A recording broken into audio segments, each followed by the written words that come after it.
Hi, folks, and first I'll apologize if one of my eyes looks a little bit wonky as I'm looking at myself as I record this. I think it looks okay, but yesterday I was on my road bike and I got nailed, or rather, I guess I nailed a wasp while I was cruising down the street, and it got stuck up underneath the frame of my glasses, my sunglasses, and so it was stinging. So my eye used to be kind of red and swollen. I think it's better now, but I can still feel it. Anyway, I didn't even know if I'd do a video today because I looked kind of crappy, but then I thought I got time for something short and I think it looks okay. So, short and sweet. I'm going to talk about 3 common mistakes that I see runners making. So let's just get right into it. So first mistake is they run their easy days too hard.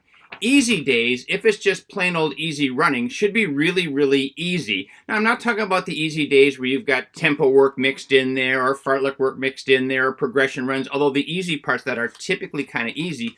Let me give you a couple examples. So you might have heard the name Scott Fauble. Scott is one of the athletes that will be representing the U.S. at the Olympics for the marathon in the event that we have some Olympics. And then Frank Shorter, of course, a famous marathoner for years ago. Scott Fauble does his easy runs about 2 minutes a mile slower than his marathon pace. Frank Shorter used to do his about 2.5 minutes slower than his marathon pace. Now, I'm not suggesting that you should look at your marathon pace and add 2 or 2.5 minutes necessarily. They also do that because they're running 100, 120 miles a week and they're doing some just killer harder workouts. So they need a little bit more recovery, and chances are you're not doing that type of mileage or that type of hard work. But the point being, if Olympic caliber marathoners can be doing their easy work 2.5 minutes slower than marathon pace, then, what's your excuse, so to speak? So a big mistake people make is they do their easy runs too hard.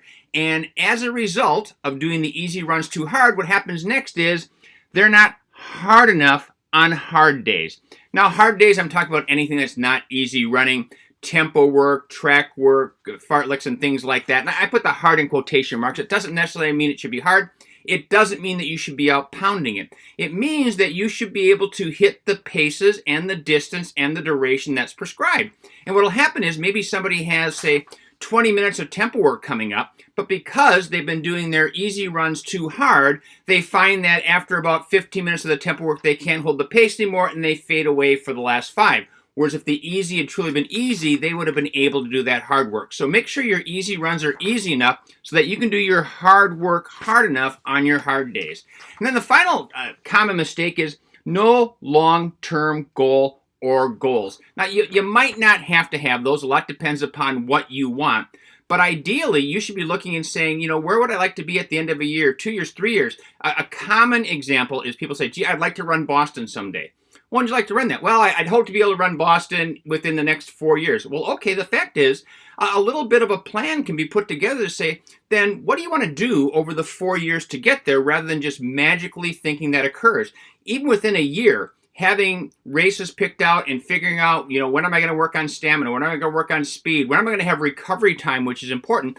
Most people kind of tend to go race to race to race and not have any kind of longer term plans. And again, if your only goal is to go race to race to race, then you don't need to worry about that. But if you do have inside some other thing you'd like to achieve, whether it be Boston or just being faster or getting that PR in the 5K that you think is going to take you a while, then thinking about it long term and working to put out a plan to get there is going to help you. So that's it. I promise to be quick. 3 common mistakes.